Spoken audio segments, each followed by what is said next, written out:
एक के बाद एक चमत्कार होने Yeah, वाले so हैं। amazingly that we have been hearing that, that this is all miracle, and today's topic also is about miracles. तो आज जो हमने सुना और जो हमारा शीर्षक भी है आज का वो चमत्कार है। Yeah, miracle will happen. चमत्कार होगा। For some, miracle has happened किसी already. के लिए हो चुके हैं। But some may be waiting for some miracle in your life. और कोई इंतजार कर रहे हैं अभी कि अपने जीवन में कोई चमत्कार हो। Right. So the miracle, which as John was sharing his testimony, amazingly that and this is what the Lord reminds us that when we build the house of the Lord, then Lord builds our house. और ये हमें याद दिलाता है कि जब हम खुदा के भवन को बनाते हैं तो वो हमारे लिए एक घर बनाता है। Yeah. Because even I never thought that I would be able to have a house, but then when I started building and sowing the kingdom of God, then that helped me to actually own a house. And then similar is applicable to John as well. That when he has started serving God, and then that is where God is honoring him. और मैंने भी कभी नहीं सोचा था कि मेरा खुद का घर होगा, लेकिन जब मैंने प्रभु के भवन को बनाना शुरू किया तो उसने भी मुझे एक अच्छे घर से घर दिया। वैसे ही जॉन के साथ जब उसने परमेश्वर के भवन में बोया तो उसको भी परमेश्वर ने घर से Praise God for that. परमेश्वर की महिमा हो। Yeah, and definitely similarly as she was saying the miracle which has happened, I was so happy to hear that the entire cost is being covered and without them even paying a single penny. It was like a music to my ear. I said, "Over translate." Okay, so it was music to my ear. Then the question which came to me was that should we take help from an unrighteous person? Yes. जो सवाल मेरे मन में आया कि हमें जो धार्मिक नहीं है लोग उनसे क्या मदद लेनी चाहिए। Then God reminded me that when Elijah was suffering, then he was like hungry. Then God provided through raven. Was raven righteous or unrighteous? Some people they use raven as in horror movie and all the stuff, right? But then we don't know whether raven is righteous, but it was provided through a raven.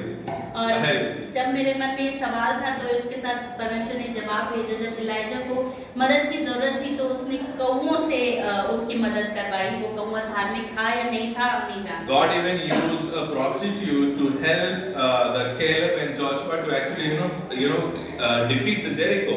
और परमेश्वर ने जो राहाब थी जो एक वैश्या थी उससे मदद करवाई थी जोशुआ और कैलेब की जब वो इस भूमि को देखते हैं। So God uses all righteous and unrighteous people. It's just God who just works behind the scene and then works for the righteous people. और परमेश्वर ही है जो धार्मिक अधार्मिक लोगों का इस्तेमाल करता है। So yes, miracle will happen and God uses His people and then anybody to actually make that happen. और चमत्कार होते हैं और खुदा किसी को भी इस्तेमाल कर सकता है महिमा के लिए। Man, praise God for that. And then so amazingly that God is moving our community and we just want to give glory to God. Let's give a clap offering to our Lord. Let's read Matthew 14. मत्ती 14। We have heard this story in our Sunday school. We have read this couple of times. So today's passage would be from Matthew 14. और ये कहानी हमने बहुत सुनी है अपने Sunday school में और आज का जो विषय और जो आज की चर्चा है वो इसी में से होगी। Matthew 14. मत्ती 14 and verse 14 onwards. और 14 से ही आगे पढ़ेंगे हम। And when Jesus went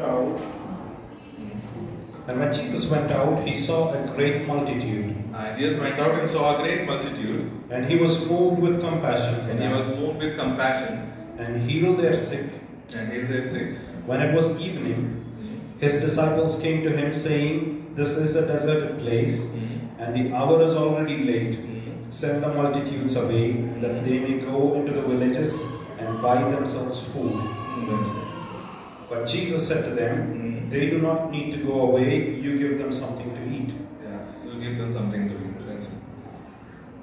So these are days. Now, we know this story. We have heard this in Sunday schools many times. आपने ये कहानी सुनी होगी बहुत बार संडे स्कूल में। The miracle of 5 loaves and 2 fishes. एक चमत्कार जो परमेश्वर ने 5 रोटी 2 मछली से किया था। Right. So now here we see, we have just read that God is a God who sees the multitude. और हमारा खुदा है जो भीड़ को देख रहा है। He's just seeing the multitude, and just now John has read that he felt compassion. उसने बड़ी भीड़ को देखा और वो तरस से भर गया। Yeah, every single person sitting here, every single person outside is very much valuable in the sight of the Lord. हाँ, जो भी व्यक्ति यहाँ पर बैठा है और जो स्थान से बाहर है, हर एक व्यक्ति परमेश्वर की नजर में बहुमूल्य है। Why does he actually go to value people? क्यों परमेश्वर हम बहुमूल्य हैं उसकी नजर में? For us humans, we always look at the status, the stature, and then we start valuing people. Right? Humans always do like that. हम हमेशा लोगों के स्तर को देखते हैं, कितना उनके पास धन है, संपत्ति है, कैसे दिखते हैं, the lifestyle, the living standard, and all this stuff. And then people, like humans, they decide to actually whether to respect this person or not to respect. That's a decision they take. किस स्तर पे वो रह रहे हैं, क्या वो काम करते हैं, तब हम उसको देखकर फिर हम सोचते हैं कि हम इस व्यक्ति की इज्जत करें या ना करें। Right, but then God values every individual. लेकिन परमेश्वर खुदा हर एक व्यक्ति को बहुमूल्य And then he is looking at the entire crowd, and then he felt compassion and healed their sick. और उसने वो बड़ी पूरी भीड़ देखी, उसकी तरस से भर गया और हर एक जो बीमार था उसे चंगा किया। Why he has compassion? Because he is the creator of every individual. क्यों वो तरस से भरा? क्योंकि वो बनाने वाला है हर एक को। Yeah, because since he has, his effort has gone into his investment has gone into, his image has been transferred to the humans. That is why he values every individual. उसने हमें बनाया है, उसकी छवि में हम बनाए गए हैं, उसने हम पर समय बिताया है हमें बनाने के लिए, इसलिए हर एक व्यक्ति उसकी नजर में बहुमूल्य है। My father has 8 to 9 brothers and sisters, big family. मेरे पिता जो है उनके 8 से 9 भाई बहन हैं। Yeah, all of them. And then my grandparents, whenever they went somewhere out, और जब मेरे दादा दादी कहीं बाहर जाया करते थे, right, and then whole crowd is following like a multitude. और उनके पीछे बड़ी भीड़ उनके बच्चों के पीछे चला करती थी। Right, yeah. So that time, so in olden days, definitely people would have a not a nuclear family like we have. To हम दो हमारे दो. Now is what we follow. But earlier, that was not the concept. और जब पहले जमाने में ऐसा नहीं हुआ करता था कि अकेले परिवार, परंतु बड़े परिवार हुआ करता था बड़ा। Yeah, and then when they could actually go out for some vacation or any place, and then when they see that okay, 8-9 children are there, okay, and then one or two person is lost somewhere on the way, then they would actually say that oh, okay, only 2 is lost, no, we still have 6 more. The ratio is fine, and we are still in a better position. That's fine. और जब वो कहीं बाहर जाते हैं या 8-9 बच्चे साथ में चल रहे हैं, उसमें से एक आध छूट गया या कहीं गुम गया तो इतना फर्क नहीं पड़ता था क्योंकि 6 बच्चे अभी भी उनके पास। Because the success rate is high, because majority of the children are with us. Only 1 or 2 left behind at the peak. और क्योंकि ज्यादा बच्चे तो 6 बच्चे तो उनके पास है ही नहीं, 2 ही बच्चे इधर घूमे हैं, तो ठीक है कोई बात नहीं। No problem. Only 2 are left. No, we will make more. No problem. हाँ, 2 ही बच्चे छूटे हैं, कोई बात नहीं, हम और बच्चे हो जाएंगे। Right. So this is what parents may think. Do you think that parents would think like that? आप सोच सकते हो कि माँ बाप ऐसा सोच सकते Do you ever think that the parents would think like that? क्या माँ बाप ऐसा सोच सकते हैं कि बच्चे छूट गए? For parents, kids matter. बच्चों, no matter they are 8, they are 12, or they are 100 children. माँ बाप के लिए बच्चे जरूरी होते हैं, बहुत इम्पोर्टेंट होते हैं, चाहे 6 हो, 10 हो या 100 हो। Yeah, even one of them is like going away. The parents will do every single thing to bring them back on track. एक भी बच्चा अगर उसमें से गुम गया या खो गया तो माँ बाप सब कुछ करेंगे उस बच्चे को वापस लाने। So God also looks at very similarly that the entire world and every single individual, whether it's a believer or a non-believer, everybody, and then He feels compassion. और परमेश्वर भी ऐसा ही है, चाहे वो एक हो, भीड़ हो, हर एक पर वो तरस खाता है। Every single human being matters to Jesus. हर एक व्यक्ति खुदा के लिए बहुमूल्य है उसके लिए। Nowadays as we are growing in an AI, artificial intelligence, our phones are becoming smarter, our cars are getting bigger, right? But our sin is still the same. और जैसे जैसे हम बढ़ रहे हैं टेक्नोलॉजी में, हमारे फोन और स्मार्ट हो रहे हैं, हमारी गाड़ियां बड़ी होती जा रही हैं, लेकिन पाप अभी भी पाप ही है। Sin is not less sinful. Sin is still the same. जो पाप है वो कम पाप नहीं हुआ है, पाप अभी भी पाप जैसा है। Right? Sin is still the same. पाप ही है। Sickness is still the same. बीमारी Addiction is still the same. किसी चीज की लत अभी भी उस तरह Demon की tormented by demons is still the same.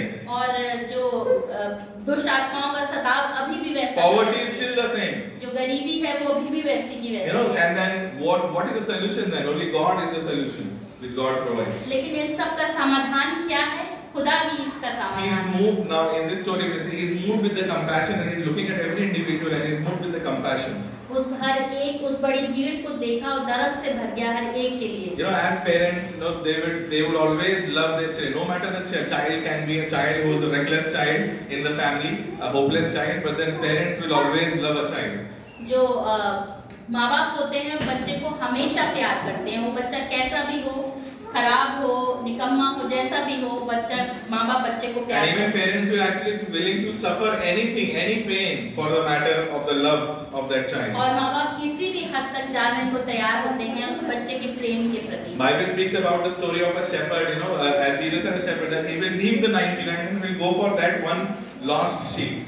और वचन भी बताता है खुदा को एक चरवाहे की नाई जो 99 को छोड़कर एक भेड़ जो खो गई है उसके पीछे जाता है। Yeah, Scripture says that he saw the multitude and he had compassion. वचन कहता है कि उसने बड़ी भीड़ देखी और वो तरस And then गया he healed them. और उसने उन्हें चंगाई। You know, the same Creator is there for you and me, who is ready to bring miracle in our और life. वही परमेश्वर आज भी आपके और मेरे जीवन में चमत्कार He can heal all the hurts which we have gone through in the हर एक past. दर्द जिससे आप होकर गुजरे हैं उससे चंगाई आपको He देता can even है heal the pain which you are even going through now. और उस दर्द से जिससे आप आज भी होकर गुजर रहे हैं आपको चंगाई देता है। Any issue, any addiction, any problem. कि किसी भी तरह की तकलीफ, किसी भी तरह की बंधुआई से वो आपको आजादी Any the torment by the evil spirit, anything can be broken. All the bondage and strongholds can be broken. शत्रु के द्वारा सताए गए, दुष्ट आत्माओं के द्वारा सताए जा रहे हैं, वो हर एक बंधन को तोड़ You know what is सकता the है। root cause of all these issues which human is suffering? हर जो ये परेशानियां जिनसे हम होकर गुजर रहे हैं उसकी जड़ क्या है? Sin. पाप। Sin is the only root cause. पाप उसकी जड़ है Sin is the only root cause, and for sin, only Jesus is the solution. और पाप इन परेशानियों की जड़ है और पाप का जो समाधान वो यीशु मसीह है। Right? Verse 15. Let's read verse 15. It says in the same chapter, Matthew 14, verse 15. It says, When it was evening, his disciples came to him, saying, "This is a deserted place, and the hour is already late. Send the multitudes away, that they may go into the villages and buy themselves food." now here disciples are giving a wonderful suggestion to Jesus. और यहाँ पर जो परमेश्वर यीशु के शिष्य हैं वो एक अच्छा समाधान यीशु को दे So रहे it's the हैं। evening now, they find that it's a multitude. Now we need to tell some advice to Jesus. और अंधेरा हो चुका है, बड़ी भीड़ है। शिष्यों ने सोचा खुदा यीशु को हम कुछ बताते हैं, And then telling Jesus सलाह that, देते हैं। hey, now Jesus, do what? Just send everybody away. It's evening. और क्या सलाह दी शिष्यों ने यीशु को कि अंधेरा हो चुका है, जितनी भी बड़ी भीड़ है तो उनको जाने के लिए बोल दे। You know, why did they say that? ऐसा क्यों बोला उन्होंने? What do you think? Why did they came to Jesus and said that, hey Jesus, you know what? It's evening. Let everybody just go back to their home so that they can actually go and eat food. और क्यों उन्होंने यीशु को आकर सलाह दी कि शाम हो चुकी है, बहुत बड़ी भीड़ है, इनको जाने दे ताकि ये पास के गांव में जाकर अपने लिए खाना ले ले। Why did they say that? ऐसा क्यों बोला उनके शिष्यों ने? Because they had a limited mentality. क्योंकि जो उनकी सोच थी बहुत छोटी थी। Because they could not see the miracle which God can even perform. वो उस चमत्कार को जो यीशु कर सकता था उसे नहीं देख पा रहे They थे। could not see that, and they thought that, okay, now better solution for us is that send everybody away. और उन्होंने ये सोचा कि अच्छा यही होगा कि जितनी बड़ी भीड़ है उनको जाने के लिए। Because they saw the need and then they saw that we can't manage them. It's better to shoo them away. उन्होंने कहा, जब शिष्यों ने देखा कि बहुत बड़ी भीड़ है, उसका कोई समाधान वो नहीं कर सकते, कुछ दे नहीं सकते, इससे बेहतर है कि उनको जाने के लिए कहा Do जाए। we do something similar in our situation when we see any issues and problems in our life? That do we actually see that, okay, now let's just shoo this thing away? और हम भी अपने जीवन में क्या ऐसा ही करते हैं जब हमारे जीवन में कोई परेशानी आती है, कुछ तकलीफ आती है और हम सोचते हैं कि हम इसको ठीक नहीं कर सकते, कुछ इसके बारे में कर नहीं सकते, तो इसको जाने देते So हैं। do we think that, okay, now we live with our limited mentality, we think that maybe God cannot do this? और अपनी जो हमारी सोच है, जो छोटी सोच है, उसके द्वारा भी हम ये सोचते हैं कि खुदा भी इसके विषय में कुछ Yeah, I can relate this with the disciples' thought as well, because I was also like that. I was और also. जो शिष्य हैं उनकी सोच से मैं ताल्लुक रखता हूँ क्योंकि मैं भी इस तरह के सोचा Right, करता हूँ। so I could relate that thought, you know, in the past, you know, when we were about to start the fellowship of Harvest Community. और जब हम ये अपनी हार्वेस्ट कम्युनिटी शुरू करने पर थे, So we were just two couples talking to each other in our home. दो जोड़े हमारे घर में बैठकर इस विषय में बात कर रहे थे हम लोग। And then we used to think that okay, now let's in this Bhavdhan area, do we really need a fellowship? और हम ये कह रहे थे कि ये जो बावधान एरिया है इसमें संगति की जरूरत है क्या? Do we really need everybody, all the different places that has churches, but this is only a place which is deserted? But do we really need? And if at all it is needed, should I do? Let somebody else do. और बाकी जगहों पर तो संगति है, कलीसिया है परमेश्वर की, लेकिन ये एक जगह थी जहाँ पर छूट गई थी, जो जहाँ पर कोई संगति नहीं थी। और ऐसा सोचते सोचते कि क्या मैं वो व्यक्ति हूँ जिसे संगति शुरू करनी चाहिए? We were thinking, because they were talking also, should we do it? Should we get into this? Do you think that we will be able to do this? हाँ, मैं और केसा बात करते थे अक्सर कि हमें ऐसा क्या करना चाहिए, एक संगति, एक कलीसिया बनानी चाहिए, क्या हम ऐसा कर सकते हैं? Right?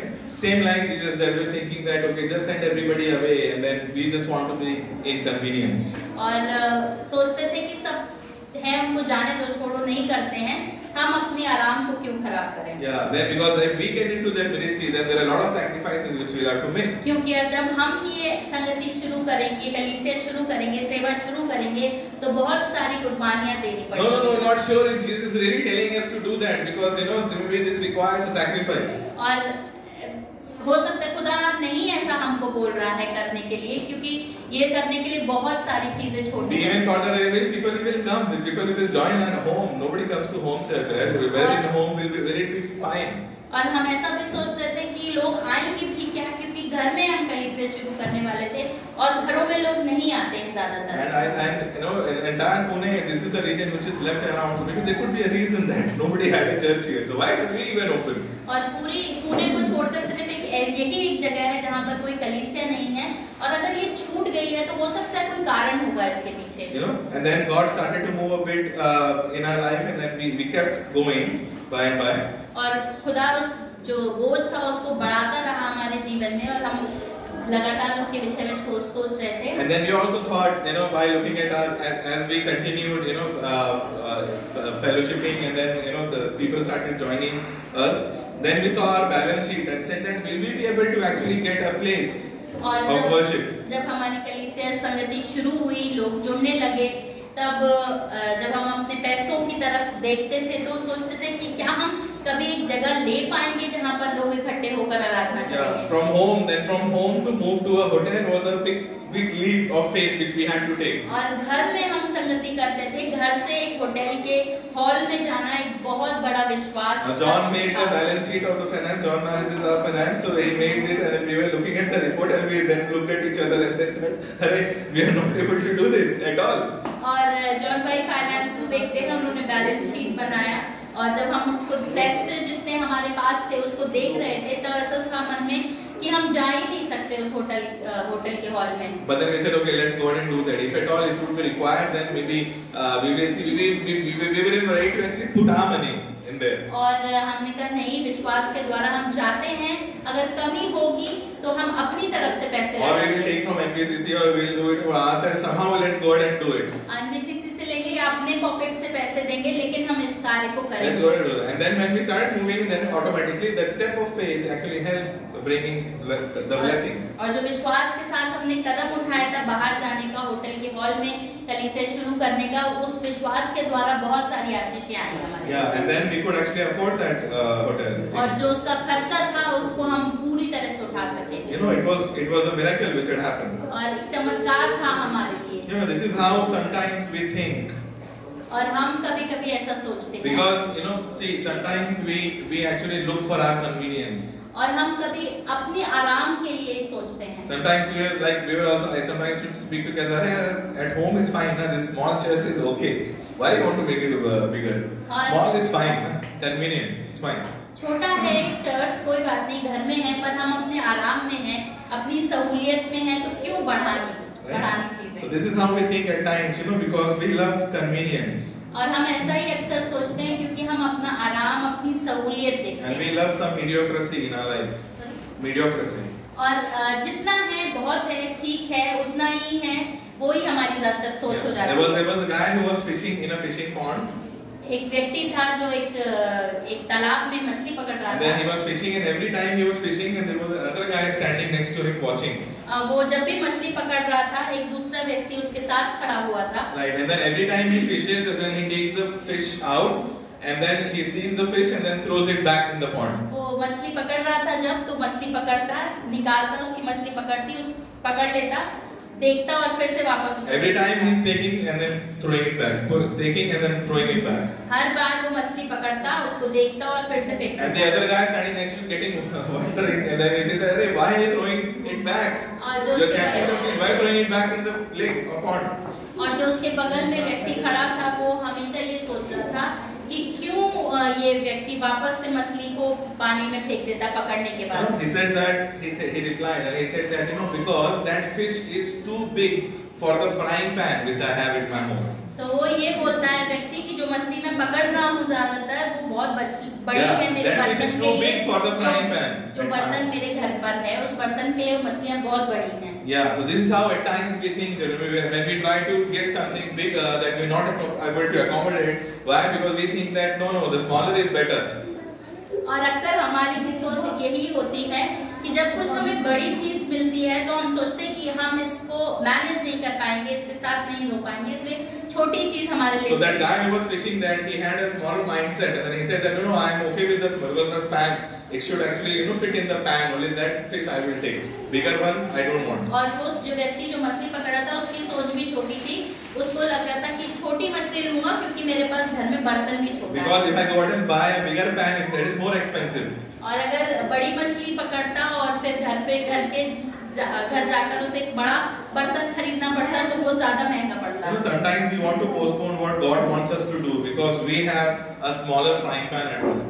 और प्रभु हमारे जीवन में कुछ बड़ा करना चाह रहा है लेकिन अक्सर हम टालते रहते हैं क्योंकि हमारी सोच छोटी रहती है। God wants to do bigger thing in our life, but then because we have a smaller frying pan at home, we always postpone it. प्रभु हमारे लिए बड़ी चीजें करना चाहता है लेकिन हमेशा हम उसको टालते रहते हैं क्योंकि हमारी सोच छोटी होती है। Why? Because the problem is our mindset. क्यों? क्योंकि हमारी सोच है। Problem is our convenience. क्यों हम परमेश्वर को टालते रहते हैं? क्योंकि हम आराम में रहना चाहते हैं। Right? There is no compassion in convenience. Understand this. There is no compassion in convenience. कोई दया की बात नहीं है जब हम अपनी सहूलियत के बारे में सोचते हैं। I repeat, there is no compassion in convenience. कोई दया नहीं होती उस चीज में जब हम सिर्फ अपनी ही सहूलियत अपने ही बारे में सोचते हैं। Now understand this. Compassion will take you out of your convenience. जो आपके अंदर दया है जो परमेश्वर ने दी है वो आपको हमेशा आपके जो आराम का क्षेत्र है उससे बाहर लेकर But convenience will take you out of your calling. Understand this. I repeat, compassion will take you out of your convenience, right? But then convenience will take you out of your calling. जो परमेश्वर ने दया आपके जीवन में दी है उसके द्वारा आप अपने आराम के क्षेत्र से बाहर निकलते हैं, लेकिन जो convenience will take you out of your calling. लेकिन अगर आप अपने आराम के क्षेत्र में हमेशा बने रहना चाहेंगे तो जो बुलाहट है परमेश्वर की वो आपके जीवन से दूर हो जाएगी। Best example is that if you have done parenting. अगर आप सबसे बड़ा उदाहरण है जब आप अपने बच्चों माँ बाप हैं जो parents know that parenting is so challenging. कि जो बच्चों को पालना बहुत कठिन बात होती है। Right? To raise children is not about convenience, it is about inconvenience. और आज के बच्चे माँ बाप के लिए आराम नहीं है। any बच्चे। अच्छा। To raising children is all about inconvenience, handling inconvenience, because children always create inconvenience for parents all the time. और जो बच्चे होते हैं वो माँ बाप के लिए आराम का विषय नहीं है परंतु परेशानी या दिक्कत ही खड़ी करते हैं। Children are blessings, yes, but they get for parents they create inconvenience. बच्चे आशीष जरूर होते हैं लेकिन माँ बाप के लिए असुविधा के कारण भी बन जाते हैं। Right, but since they create inconvenience, you cannot lose the compassion, right? कि वो आपके लिए आपके बच्चे असुविधा हैं लेकिन फिर भी जो आपका दया है आपके लिए आपके मन में आपके बच्चों के प्रति वो आप उसे छोड़ नहीं सकते। Right, as a parents, you see, even though they create inconvenience, we are so still compassionate to our kids. वो हमारे जीवन में परेशानियां जरूर लाते हैं, तकलीफ लाते, लेकिन हमारे मन में जो उनके लिए दया है, प्रेम है, उसको हम छोड़ नहीं सकते। Right? Okay. So that dikkat is not. I am talking about any smaller inconvenience. You want to sleep, but you have to be awake. Why do we have to look here? Because that inconvenience is coming on our way as well. असुविधा इस बड़ी नहीं छोटी, अगर आपको सुबह सोना है लेकिन आपके बच्चे को स्कूल जाना है तो आपको उठना ही पड़ेगा। Right. Sometimes children are very finicky about specific food, so they create inconvenience. असुविधा इस प्रकार की कि बच्चे कुछ चीजें हैं, कुछ ही चीज खाते हैं, कुछ नहीं खाते हैं, वो असुविधा होती है। Sometimes children want to just do what they want to do, and then it creates an inconvenience. और बच्चे वही करना चाहते हैं जो उन्हें करना है, उससे असुविधा होती है। But having all these things, I mean, we don't lose our compassion towards them. सब चीजों के बावजूद भी जो दया हमारे हृदय में उनके प्रति है, वो हम नहीं खोते। Because you cannot have compassion when you are addicted to convenience. आप जो आपके मन की दया है, आप उसको खो नहीं सकते हैं जब तक आप असुविधा से जुड़े। I repeat, because you cannot have compassion if you are addicted to convenience. आप अपने मन में जो दया है उसको आप Because you cannot have compassion when you are addicted to convenience. आपके मन में दया नहीं हो सकती है अगर आप अपनी सुविधा से आराम के नशे में हो। हाँ, अपनी सुविधा से अपने आराम से जुड़े हैं। Right. So what happens is that when we want to fulfill the calling of God in our life, in our church, family, or as a Christian, we need to pay a cost. और जब हमें परमेश्वर की बुलाहट पर चलना, अपने परिवार, अपनी कलीसिया, अपने लोगों को लेकर, तो एक दाम है जो देना पड़ेगा। Yeah, cost has to be paid. एक दाम तो देना ही पड़ेगा। Compassion is equal to cost has to be paid. दया अगर हमें दिखानी है तो उसका एक मूल्य भी देना है। Correct. And what is the cost? और वो मूल्य क्या है? The cost is not that you will say that Jesus, I will also die on the cross like you. Just hang me also on the cross. मूल्य ये नहीं है, दाम ये नहीं है दया का कि आप खुदा से बोले कि मुझे भी क्रूस पर चढ़ा दो जैसे आप चढ़े। But the question is, are you ready to endure the inconvenience for the sake of Jesus? लेकिन सवाल ये है कि क्या आप जो असुविधा आ रही है आपके जीवन में उसको आप ले सकते हैं? Are you ready to take the inconvenience in your life so that you can work for God? क्या असुविधा जो परमेश्वर के सेवा के लिए करने के लिए आपके जीवन में आ रही है वो असुविधा God doesn't want you to be taken and then be nailed on the cross. खुदा ये नहीं चाहता कि आपको लेकर क्रूस पर टांग दिया जाए। Right, but all he is expecting is just a little bit of inconvenience. लेकिन वो चाहता ये है कि आप थोड़ी सी असुविधा उठाएं उसके लिए। For disciples that inconvenience was like. और शिष्यों के लिए वो असुविधा क्या थी? They went to Jesus and said, "Hey, you know what, Jesus? Just shoo everybody away." और वो ये थी कि वो यीशु के पास गए और उसे सलाह देने लगे कि सबको जाने को कहे। No, that Jesus just let everybody go, let them have food, Jesus. और कहने लगे कि सबको जाने दे ताकि वो अपने लिए खुद खाना ढूंढ ले। Because and disciples also thought that, oh, it's late night now. और जो शिष्य थे उन्होंने भी ये सोचा कि देर हो गई है, अंधेरा हो चुका है। It is late night. We have been with these 5,000 to 6,000 people, but we don't want to sit with these people for so long now. Just shoo them away. रात हो चुकी है, इन 5,000 लोगों के साथ हमें रात भर नहीं बैठना है, इसलिए नहीं जाने को कह रहे। It is time we are getting late, Jesus. I need to go home and then enjoy the food which is my parent has made. शिष्यों के लिए क्या असुविधा था कि रात हो चुकी है, इन्हें जाने दे यीशु ताकि इनके साथ बैठना ना पड़े, हमें अपने घर जाना है। It is night and I want to go and hit the pillow or on the bed. हमें जाना है, रात हो चुकी है, सोना है घर जाकर। Right? So that was the inconvenience which disciples were struggling with. ये असुविधा थी शिष्यों के लिए जिसके साथ वो संघर्ष कर रहे थे। But Jesus' compassion caused him not to be addicted with the inconvenience. लेकिन खुदा की जो दया है वो परमेश्वर को जो असुविधा है उसके साथ रहने के लिए मजबूर नहीं। Right? Because Jesus saw the multitude and he saw the compassion, not his convenience. उसने जब भीड़ को देखा वो तरस से दया से भर गया, ना कि अपनी असुविधा से। Okay, now convenience is not bad.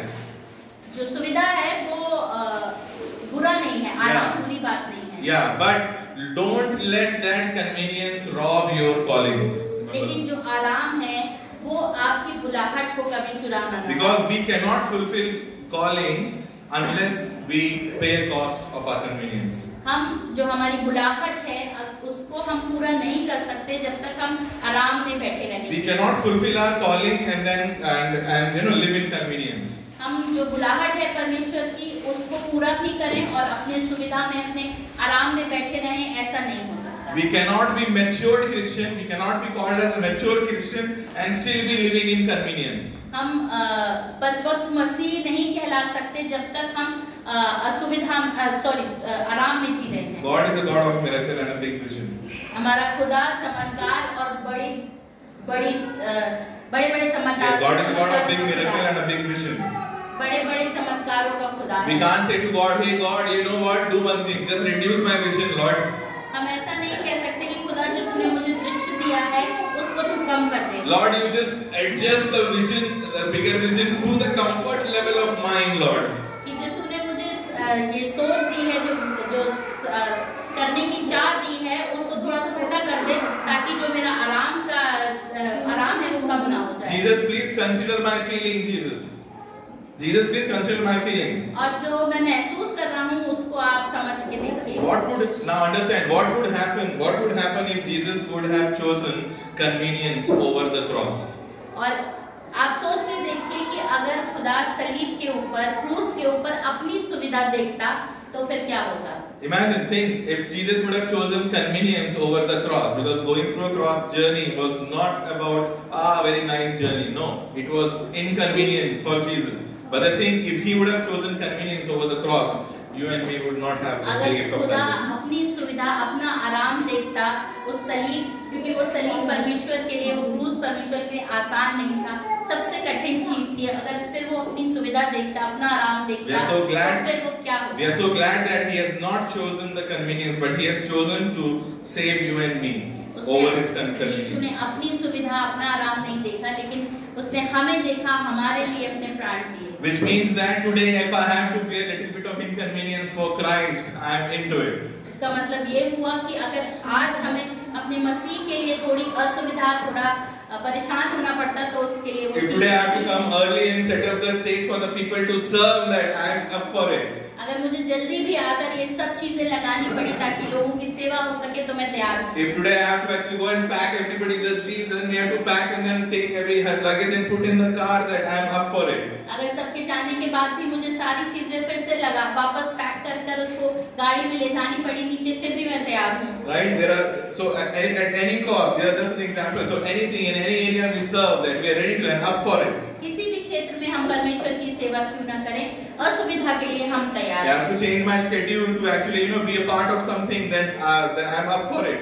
अगर मुझे अपने काम को थोड़ा इधर-उधर करना पड़ा तो भी मैं परमेश्वर के लिए तैयार हूँ। Because we will go ahead, and because compassion cannot live in the heart addicted to convenience.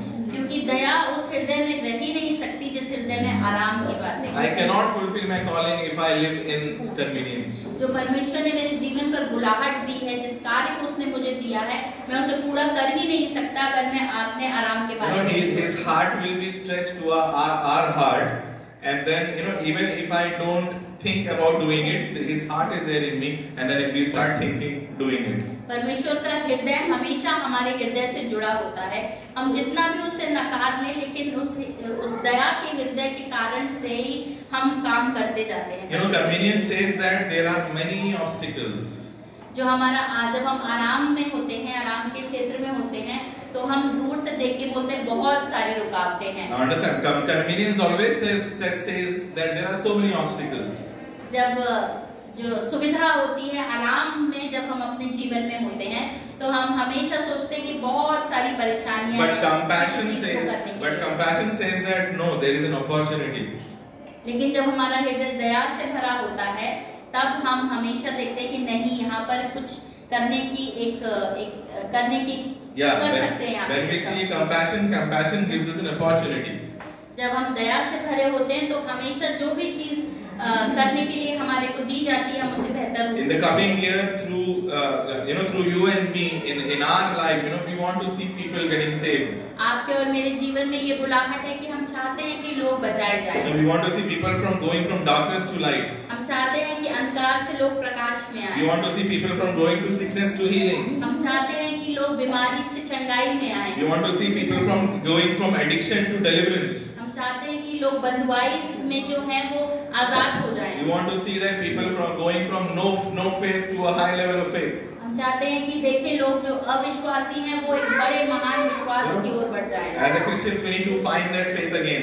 हमें उस एक मसीह होने के नाते उस विश्वास को फिर से अपने जीवन में पाना है। If we refuse to give away our convenience, we will find compassion. और जब हम इस जो अपना आराम है उसको दूर करने के, उसको हटाने के लिए तैयार हो जाते हैं, तो हमारा हृदय दया से भर जाता है. Big idea at the root is that, is the church about you or the church through you? Understand this? सबसे बड़ी बात ये है कि क्या कलीसिया, is church about you or is church through you? कि कलीसिया सिर्फ आपके बारे में है या फिर कलीसिया आपके द्वारा है. If church is about me, अगर कलीसिया सिर्फ मेरे बारे में है, then it will be always about my convenience. तो सिर्फ मैं अपने आराम के बारे में सोचूंगा. But if the church is about God's vision, Jesus' vision, then I will lay my convenience at the altar, and then I'll go and work लेकिन with अगर Him. कलीसिया की सोच सिर्फ ये है कि उसे परमेश्वर की इच्छा पूरी करनी है, परमेश्वर ने जो बोला है वो करना है, तो जो हम अपना आराम होता है उसको परमेश्वर की वेदी पर छोड़ देते हैं. Right. Let's read verse 16 of Matthew once again. 16 पढ़ेंगे. 16. Matthew 14 verse 16. मत्ती 14:16. Jesus said to them, And now Jesus is responding, they do not need to go away. and Jesus is responding and saying they don't need to go away. You give them something to eat. You give them something to eat. और मसीह यीशु यहाँ पर शिष्यों से कहता है कि उनको जाने की जरूरत नहीं है, तुम उनको कुछ खाने के लिए दो. First point which I would like to cover here is that your limitation is time for invitation of God to do miracle. I repeat, limitation is a time for invitation of God to do miracle in your life. पहला point ये है कि जो आपकी जो कमी है आपके जीवन की, वो न्योता है परमेश्वर के लिए कि वो आए और आपके जीवन में कुछ बड़ा करे. Any limitation of you and me is an invitation of God to do miracle in your and my life. किसी तरह की जो भी कमी है आपके जीवन में, वो परमेश्वर को एक बुलाहट है, एक न्योता है कि वो आए आपके जीवन में और आपके लिए कुछ बड़ा करे. Miracle will happen. चमत्कार होंगे. Miracle will happen. Miracle was happening. Miracle is happening, and miracle will happen. चमत्कार हो रहे थे, चमत्कार होते हैं और चमत्कार होते रहेंगे. If we submit to Jesus fully. जब होंगे जब हम अपने आप को पूरी तरह से अपने खुदा के हाथों में. Maybe you may have some limitation in your life that you may say, oh, I have a lack of this, I have a lack of that, I have a lack of this, I am not born in rich family, I don't have money, I don't have this, I don't have that. और आप हो सकता है कह रहे हो कि मेरे जीवन में ये कमी है, मेरे जीवन में वो कमी है, मेरे पास ये नहीं है, मेरे पास वो नहीं है, मेरे पास पैसे नहीं है, मैं अमीर परिवार में नहीं पैदा हुआ. Whatever is the excuse you have today. किसी भी तरह के आप बहाने क्यों ना बना रहे. Because I remember that similar excuses even I had. और मुझे याद है कि ऐसे ही बहाने मेरे भी जीवन में थे. Before starting this ministry, I had so many similar excuses. और इस सेवा को शुरू करने से पहले मेरे मन में भी कई सारी बहाने थे. Right, I cannot do this, I can't do this alone, I may be not able to do this, I don't have a place, I don't have this, I don't have money, I don't have मैं ये नहीं है, वो नहीं है, मैं अकेला इस चीज को नहीं कर सकता, मेरे पास पैसे नहीं है, जगह नहीं है. But I would like to encourage you to find some faith. लेकिन मैं आज आपको उत्साहित करूंगा कि आप अपने कुछ विश्वास को ढूंढें. Whatever little you have, that 5 loaves and 2 fishes which God has given you. कुछ भी जो भी थोड़ा आपके पास है, 5 रोटी 2 मछली जो भी परमेश्वर ने आपको दी है. Even though you feel that it is not enough. अगर आपको ऐसा महसूस हो रहा है कि जो मेरे पास है वो बहुत थोड़ा है, कम है. It may be look like it is not enough in your hand. ऐसा आपके हाथों में हो सकता है, लग रहा हो कि वो जो चीज आपके पास है वो कम है. Because the same thing which you will have till the time you will carry it, it will look like it is not enough in your hand. जब आप उस चीज को अपने हाथों में लेकर जा रहे हैं तो आपके हाथों में वो बहुत थोड़ा सा लगेगा. Right? But the moment you give that to Jesus, लेकिन जैसे कि आप आपके पास जो थोड़ा सा है उसको आप यीशु के हाथों में दे देते हैं. God is going to take it and break it, and that is where the multiplication will begin. खुदा यीशु उसको लेगा, उसको तोड़ेगा और तब बहुतायत उसमें से निकल Because the same non-enough thing is now enough in the hand of Jesus. क्योंकि वही कमी की चीज आज खुदा के हाथों में बड़ी चीज है, बहुतायत की चीज है. What would Jesus do with it if we would never know until I give it in the hands of Jesus? क्या खुदा करेगा उससे हम नहीं जानते जब तक हम उस चीज को खुदा के हाथों में नहीं देते. Let's read verse 18. What does it say? Let's read verse 18. 18 14 verse 18. 14:18 पढ़ेंगे। He said, "Bring them here." Now Jesus said, "Bring them here to me." Now Jesus said, "Bring them here to me." और यीशु ने 18वें में बोला कि वो चीजें जो हैं उनको लेके आओ मेरे पास। You know, second point which I would like to cover is that, you know, your stress does not produce supernatural, but surrendering would. जो आपका तनाव है वो परमेश्वर के अद्भुत काम जीवन में नहीं लेके आता, परंतु जब अपने आप को आप पूरी तरह से खुदा के हाथों में देते हो तब चमत्कार आते हैं। You know, thinking that God did not give you enough. आप अगर ऐसा सोच रहे हैं कि खुदा ने आपको दिया नहीं है, बहुत नहीं दिया, And then comparing it with the other person and then feeling inadequate.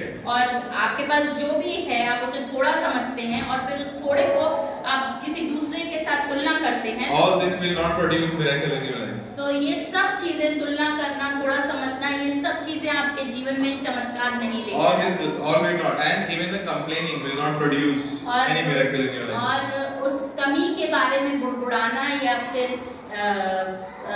कमी के बारे में बोलते रहना हमेशा आपके जीवन में आशीष नहीं लेकर But only surrendering the Lord what little you have will do a miracle. लेकिन जो थोड़ा आपके हाथ में है उसको पूरी तरह से खुदा के हाथों में दे देने से ही चमत्कार आता है। Because God will then add super to your natural. Because whatever natural you have to give it to God, and then it becomes supernatural. Because God then will add a super element into it. और जो भी थोड़ा आपके पास है उसको आपको खुदा के हाथों में देना है, तब उस थोड़े में वो अपना अद्भुत जोड़ देता है और वो अद्भुत और थोड़ा मिलकर बहुत सारा हो जाता है। Little time you have. थोड़ा समय जो आपके पास, little resources you have, थोड़े सी जो चीजें आपके पास, little home you have, छोटा घर जो आपका है, little car you have, छोटी गाड़ी जो आपकी little है, kids you have, छोटे बच्चे जो आपके हैं, the work you have, जो दुकान है आपका, the money you have, the finance you have, जो पैसे आपके पास हैं, the family you have, जो परिवार आपका है, little what you have is enough in the hands of Jesus. थोड़ा सा भी जो भी आपके पास है वो यीशु के हाथों में बहुत है। You know, kid brought that fish and loaf to Jesus. वो छोटा बच्चा यीशु के पास 5 रोटी 2 मछलियां लेकर आया। That kid brought that little loaf to Jesus. He did not bring that little loaf to the disciples. जो छोटा बच्चा था वो 5 रोटी 2 मछली यीशु के पास लेकर आया, ना कि उसके शिष्यों के पास। Yeah, remember, if you miss God's appointment in serving people, you will always be disappointed. जब तक आप लोगों की सेवा कर रहे हैं और अगर उस सेवा करते करते आप यीशु को भूल जाए तो फिर आप No. So if you miss God element in serving people, you will always be disappointed. अगर आप यीशु लोगों की सेवा करते करते यीशु को भूल जाएं तो फिर हमेशा निराशा मिलेगी। हाँ, सेवा करते करते कि आप सेवा यीशु की कर रहे हैं, not people. So when we serve people, we are not serving people. We are serving people, but we are not serving people. We are serving God. हम लोगों की सेवा कर रहे हैं, लेकिन हम लोगों की नहीं, खुदा की सेवा कर रहे हैं। Yeah, and because when we serve people, we please God. क्योंकि जब हम लोगों की सेवा करते हैं तो हम परमेश्वर को प्रसन्न करते हैं। Yeah, the kid that brought that loaf and then he did not go to Bartimaeus and Matthew and then all the disciples and they said, "Hey, take this." No. वो छोटा बच्चा जब अपना खाना 5 रोटी 2 मछली लेकर आया तो वो शिष्यों के पास नहीं गया। He gave that straight to Jesus. वो शिष्यों के पास नहीं गया, लेकिन उसने अपना खाना, अपना भोजन यीशु के हाथों में सौंपा। Jesus took it. यीशु ने उसको लिया। Now his food is going to serve the whole people, but then his food is now there in the hand of Jesus, not in the hand of disciples. उसके खाने के द्वारा हजारों लोगों ने खाया, लेकिन सबसे पहले उसका खाना यीशु के हाथों में था, Yeah, ना it कि went शिष्यों to में। Jesus first, then to people. पहले वो खाना जो 5 रोटी 2 मछली थी वो यीशु के हाथों में था, फिर उसके बाद लोगों के पास। All we do for serving in the church or outside the church, we do it for people, but we are doing for Jesus first, then to people. हम चाहे कुछ भी कर रहे हो कलीसिया में, लोगों की सेवा कर रहे हैं, कोई भी कार्य कर रहे हैं, वो सबसे पहले यीशु के लिए होता है, फिर उसके बाद हो। In serving, it could be in ushering, it could be hosting, worship leading, translation, preaching, setting up, packing up, Sunday school, all these things which we serve in the body of Christ. You are not serving people, you are serving God. मसीह की देह में, उसकी कलीसिया में कोई भी काम क्यों ना कर रहे हो, आराधना की, प्रचार, translation, Sunday school, ushering, setting up, कुछ भी कार्य क्यों ना कर रहे हो, वो सब मसीह के लिए है, यीशु के लिए है। And when we have this thought that when we are doing it for God, and then when you are doing it for people, and when people don't like it, it will not throw you off. और आप ये सोचकर जब सेवा कर रहे हैं कि मैं मसीह की सेवा कर रहा हूँ और मसीह की सेवा so when you serve people and then when they didn't like it, right, and then it will not throw you off because you are thinking that you are not doing it for them, you are doing it for God. आप जब लोगों की सेवा कर रहे हैं और आपके दिमाग में ये सोच है कि मैं लोगों की नहीं परंतु मसीह की सेवा कर रहा हूँ और आपकी सेवा के द्वारा अगर कोई नाखुश होता है तो आपको उससे तकलीफ नहीं होगी क्योंकि आप पहले से ही ये सोच रहे हैं कि मैं लोगों की नहीं परंतु यीशु की सेवा कर रहा हूँ. Yeah, but when you think that no, I am doing it for people, और जब अगर आप ऐसा सोचे कि आप लोगों के लिए कर रहे हैं, the moment you start thinking in your mind that you are doing it for people, और आप अगर ऐसी सोच के साथ सेवा कर रहे हैं कि मैं लोगों की सेवा कर रहा हूँ, and then you will take your 5 loaves and the 2 fishes to the people and then they will let them bite that and then taste the serving which you are doing. और वो जो आपके पास थोड़ा सा है मानो 5 रोटी 2 मछलियों से आप सीधे लोगों के पास लेकर जाते हैं. And you are taking to John and then you are thinking this is my service, bite it, take this loaf and then bite it and then John will eat and say it is half cooked. और अगर वो थोड़ा सा जो भी आपके पास है वो सीधे लोगों के पास लेके जा रहे हैं और उनको दे रहे हैं तो वो कोई ना कोई उसमें आपकी वो करेंगे कि कुछ कमी है. अच्छे से नहीं पकाया, अच्छा नहीं है, टेस्टी नहीं है. हमेशा उस चीज में वो कमी निकालेंगे कि कोई खराब है, कुछ चीज खराब है. When you are serving and then giving the bite to the people by serving and then the other person is saying that no, it is half cooked. आप अपनी सेवा लोगों को आप अपनी सेवा दे रहे हैं लोगों को लेकिन फिर भी लोग उससे आप खुश नहीं हैं. You will certainly be discouraged. तो आप निराश होंगे. You will certainly be demotivated. तो आप हताश हो जाएंगे. But the moment you take that loaf and fish to the person and then give okay, take this taste, and he will say no, it is not half, it is half, not tasty and all. It will not throw you off because you are doing it for the Lord. और जब आप लोगों की सेवा कर रहे हैं लेकिन और आपकी सेवा लोगों को पसंद नहीं आ रही, कुछ कमी निकाल रहे हैं, लेकिन आप अपने हृदय में ये सोच रहे हैं कि मैं जो कुछ कर रहा हूँ यीशु के लिए कर रहा हूँ, तो वो चीजें आपको तकलीफ नहीं पहुंचाएंगी. It will never throw you off because you are doing it first for God and then to people. आपको तकलीफ नहीं पहुंचाएंगी क्योंकि आपकी सोच ऐसी है कि मैं लोगों की नहीं परंतु अपने खुदा की सेवा कर रहा हूँ. You will say, look at these people, they are not even obliged. Sometimes you will say, hey, look at these people, they are not even obliged. We are serving them so hard, but they are not even obliged. आप ऐसा सोच सकते हैं कि ये तो कैसे लोग हैं, हम इनकी सेवा कर रहे हैं लेकिन फिर भी ये एहसानमंद नहीं. Yeah, we serve them, but they are hurting us back. हम उनकी सेवा कर रहे हैं लेकिन फिर भी ये हमको तकलीफ पहुंचाते हैं. You know, they are providing a place. They are not providing a place where our gift can shine. ऐसी जगह हमको नहीं दे रहे हैं जहाँ पर हम अपने उपहार दिखा सकते हैं जो परमेश्वर ने talents. This church does not serve me well. This church does not welcome me well. I am hurt with the people. Maybe my previous church does not treat me well. ये कलीसिया मुझे अच्छा स्वागत नहीं करती है, मुझे तकलीफ पहुंचाई है. And we feel hurt. और हमें उस चीज जो हमें चोट पहुंचती है. And then say, oh, I will not never go to any church in Kalmar. और फिर हम ऐसा सोचते हैं कि हम किसी कलीसिया में नहीं जाएंगे. Right? Why? Because we have missed the God component in our serving. क्यों ऐसा होता है? क्योंकि जो हमारी सोच है सेवा करने के पीछे वो सोच यीशु जैसी नहीं. Because we have missed the God component first. जब हमें सेवा करनी है तो सबसे पहले ये अपनी सोच को रखना है कि हम यीशु की सेवा कर रहे हैं. See, church is full of people like you and me. जो कलीसिया है वो आपके और मेरे जैसे लोगों के साथ. Full of imperfect people. हम लोग पूर्ण नहीं हैं, सिद्ध नहीं हैं. Full of imperfect people. सिद्ध लोग नहीं हैं. You know, church will attract immature people. जो कलीसिया में ऐसे लोग भी आते हैं जो परिपक्व नहीं हैं. That church will attract immature people. Church will attract all not non-perfect people, and one of them is you and me. और ऐसे भी लोग कलीसिया में आते हैं जो सिद्ध नहीं हैं, परिपक्व नहीं हैं, और उनमें से आप और मैं भी ऐसे ही. But God sanctifies us in the process and makes us perfect. लेकिन खुदा हमें उसमें से उस यात्रा में से निकाल कर लेकर जाता है जहाँ पर हमें वो सिद्ध बनाता है. So when you are serving, give your loaves and fish to Jesus first, then to people. जब आप सेवा कर रहे हैं लोगों की तो जो आपके पास रोटी 2 मछलियां हैं, जितना भी जो भी थोड़ा कुछ आपके हाथों में है उससे पहले यीशु को दे। Give your loaves and fish to Jesus first, not to disciples. अपनी जो भी थोड़ा आपके पास है उसे यीशु के हाथों में देना, ना कि शिष्यों के हाथों में। The moment you start looking everybody, and then that is where the hurt will come. जब आप सबको देखने लगेंगे उन लोगों की सुविधाओं को, तभी आपके जीवन में चोट आएगी। You know why Jesus was there in the Garden of Gethsemane? जब यीशु Garden of Gethsemane, he was praying that he was pleasing the Father. गत्समनी के बाग में जब यीशु प्रार्थना कर रहा था तो अपने खुदा की प्रशंसा के लिए था। And then he said that Lord, let this cup be removed from me. और उसने कहा कि ये कटोरा मुझसे टल जाए। Right, but then let not my will but your will be done. लेकिन मेरी नहीं परंतु तेरी इच्छा पूरी। You know, remember, ministry will get you in the experience of Garden of Gethsemane.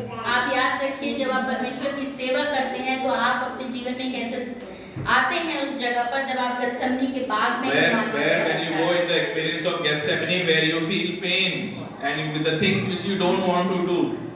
अपनी सेवा की यात्रा में एक ऐसे स्थान पर आप पहुंचते हैं जब आपको लगता है कि आप गत्समनी के बाग में हैं, आप तकलीफ और दर्द से होकर गुजर रहे हैं। In that Gethsemane, Jesus was not feeling very high that oh wow, I'm going to be whipped, I'm going to be nailed on the cross. Wow, what an amazing feeling. जब प्रार्थना कर रहा था गत्समनी के बाग में तो वो खुश नहीं था कि मुझे कोड़े बरसेंगे, मेरे हाथों में कील ठोकी जाएगी, उससे आनंदित नहीं था। Jesus did not want to die. In fact, he's saying to the Father, Father, why don't you just remove this cup? I don't want to die. यीशु नहीं चाहता था मरना, वो खुदा से ये प्रार्थना कर रहा था कि ये कटोरा मुझ पे से टल जाए, मैं नहीं चाहता हूँ। But yet he said that let your will be done, Father. लेकिन फिर भी उसने कहा कि not my will.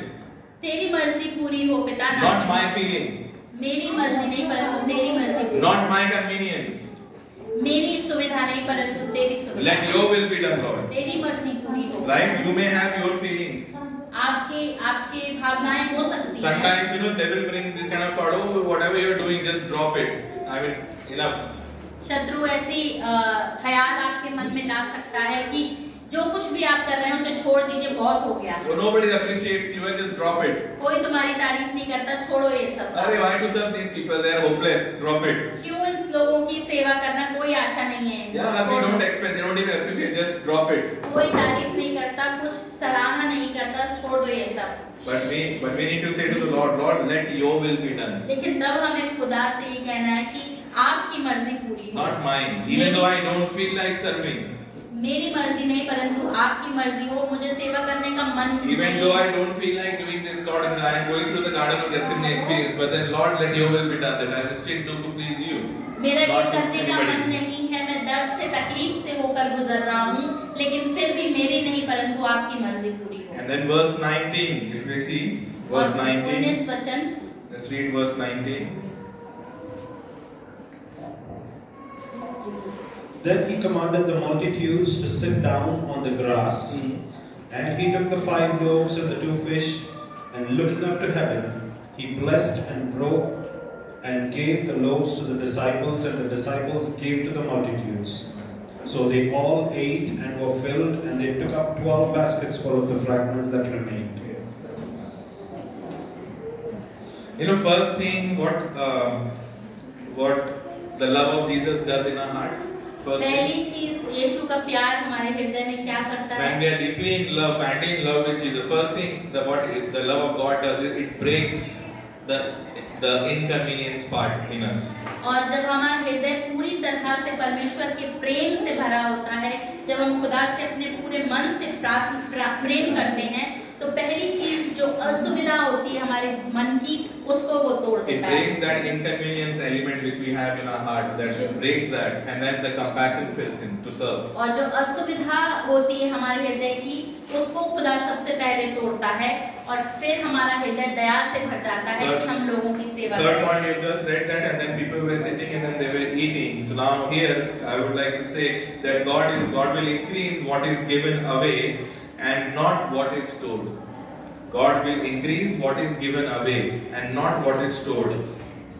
जब यहाँ पर इस वचन में हमने पढ़ा लोग बैठकर खाने लग गए, तो इससे कि जब हमारे पास जो चीज होती है उसको हम दे देते हैं, उसी को खुदा बढ़ाता है। अगर हम उस चीज को कहीं छुपा कर रख दें तो खुदा उसमें आशीष नहीं Absolutely. देता। God will only bless what is given away. God is not going to bless what is stored. खुदा उस चीज को आशीष देता है जिस चीज को हम लोगों को दे देते हैं। हमेशा खुदा उसमें अपनी आशीष जोड़ता है और उसे बढ़ाता है। You know, yeah, when you accept Lord, you take baptism, and then many of us have accepted and taken baptism. That is where most of you have even received so many gifts from the Lord. जब हम परमेश्वर को अपना जीवित उद्धारकर्ता स्वीकार कर लेते हैं, बपतिस्मा लेते हैं, उस समय परमेश्वर हमें बहुत सारी आशीषें और तोहफे देता है। That moment, the very moment itself, that God gives us those gifts, but then problem is that we don't realize it. उसी समय खुदा हमें अपने आशीषों से नवाजता है, अपनी तोहफों से नवाजता है, लेकिन हमें उस चीज का एहसास नहीं होता। And all those gifts are basically buried under the layer. और वो सारे जो उसने हमें आशीषें दी हैं, तोहफे दिए हैं, वो एक तह के नीचे दबे हुए होते हैं। Yeah, under the layer of what? वो तह किस चीज की है? Under the layer of something which we call as excuses. और वो तह जिसके नीचे वो आशीषें और वो तोहफे दबे हुए हैं यीशु के, वो तह होती है बहाने देना। Every one of you have received, when you were baptized, you accepted the Lord and Savior. Every one of you have received the gift from heaven, but then we just bury under the layer of all the excuses. जब हम बपतिस्मा लेते हैं तो परमेश्वर हमें आशीषें देता है, हमें तोहफे देता है, लेकिन वो सारी चीजें हम बहानों के नीचे दबा देते हैं। We may say, no, I don't know how to serve people. और हम कहते हैं कि हमें लोगों की सेवा करनी नहीं आती। I don't know, no, my body does not support anymore. जो मेरा देह है वो इस चीज की इजाजत ही नहीं देता कि मैं सेवा करूं। Oh no, I don't have this talent, I don't have that talent. मेरे पास ये खूबी नहीं है, मेरे पास वो खूबी नहीं I है। am not educated, I have not gone to this Oxford University to get all the courses to do serving in the Lord, in the kingdom. मैंने कोई पढ़ाई नहीं करी है, मैं किसी कॉलेज में नहीं गया, परमेश्वर की सेवा की कोई ट्रेनिंग नहीं ली I है। did not go to Bible college, I did not do PhD in theology, I cannot serve. मैंने कोई बाइबल कॉलेज में पढ़ाई नहीं करी, कोई थियोलॉजी में पढ़ाई नहीं करी कि मैं यीशु की सेवा कर सकूं। No, God did not call me. If God will call me, I will be all these things, and then only God will call me. खुदा ने मेरे पर कोई बुलाहट नहीं रखी, अगर बुलाहट रखी होती तो मैं ये सारी चीजें कर चुका होता। You know, it is like muscles. You know muscles. ये Anybody who goes gym here? जो हमारी मसल्स होती हैं, मांसपेशियां Only one. होती हैं। Nobody goes gym. Okay, so you can relate it, right? So the person who goes to gym, muscles. जो हमारी मांसपेशियां होती हैं, Right, muscles. If you muscle has lot many layer of fat. जो ये मांसपेशियां होती हैं, इस पर बहुत सारा फैट होता है। And then one day you enroll for gym, and then you subscribe for the trainer, and you pay hefty fee, and then he gives you a video recording, and then you see all the video recording, and then you watch every day and say, okay, this is how we do exercise. और आपने मानो एक gym में अपना नाम लिखाया है, एक बहुत बड़ी पैसे भर दिए हैं, और आपका जो ट्रेनर है वो रोज आपको आपके